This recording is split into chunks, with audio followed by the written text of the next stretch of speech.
I'm Lisa Birnbach. If you or someone you love is battling breast cancer, how do you talk about it with your friends, your loved ones, colleagues at work? Joining me to guide us through this tricky landscape is Dr. Jane Massie, a psychiatrist who specializes in breast cancer issues at Memorial Sloan-Kettering in New York. Dr. Massie, how do you deal with a friend who will not talk to you about your disease?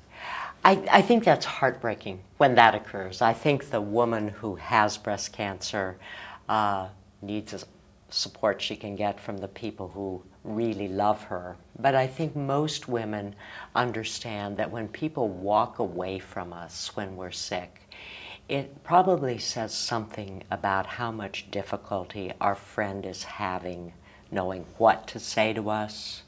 It may be related to how much difficulty she's having talking with us because she's helped other people, perhaps her mother, perhaps a sister, deal with the same illness, and the thoughts and memories she's having are just overwhelming to her. How do you handle friends who then disapprove of the course you've chosen to deal with your breast cancer? I think that what we warn people is that friends are well-meaning. They do love us.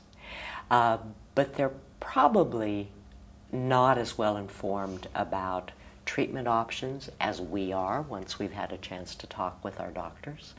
They're not us, and so what our friend might pick for herself may not be really the direction of treatment that we would select for ourselves.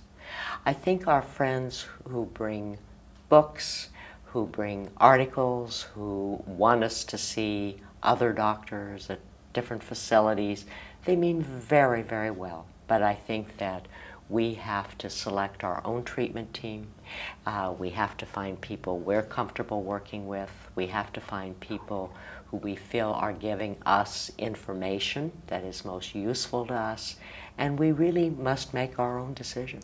If you think a friend is a bummer, do you recommend sort of leaving them out of the loop for a while? I think that sometimes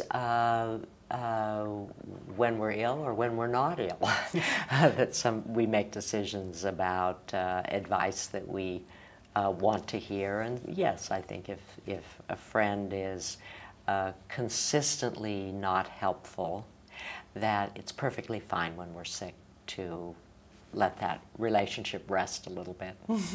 That's a nice way to put it.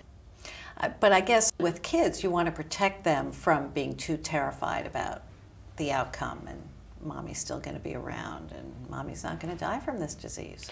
I think women with children do a terrific job talking with their doctors, talking with all of the mental health support staff available about how to best inform children of different ages in developmentally appropriate language about what's wrong with mom. Mm-hmm. Mm-hmm. So what we tell our 3-year-old, what we tell our 13-year-old, and what we tell our 23-year-old are very different pieces of information. Mm-hmm. At work, do you recommend that women with breast cancer inform their colleagues when they are diagnosed? Is this something to keep a secret until it's unkeepable? Women have very different approaches. Some women make the decision, and I think appropriately for them, that their health issues are their private business. They may talk with their human resources department. They may tell their immediate boss that they have an illness, that they have cancer, they have breast cancer, and they're going to be absent from work for treatment, for surgeries, for follow-up visits, but they choose not to tell the people that they relate with regularly because they're concerned that then going to work will be just talk about my cancer, and I don't want to do that at work. I want to go to work to work. Other people are very open about many aspects of their life with most people they work with. And so a lot of women quite naturally will tell the entire workplace and gain tremendous emotional support. If you tell, you have a chance to get support. Right, right. Thank you so much, Dr. Massie. For more information, please go to Susan G. Komen for the Cure at www.komen.org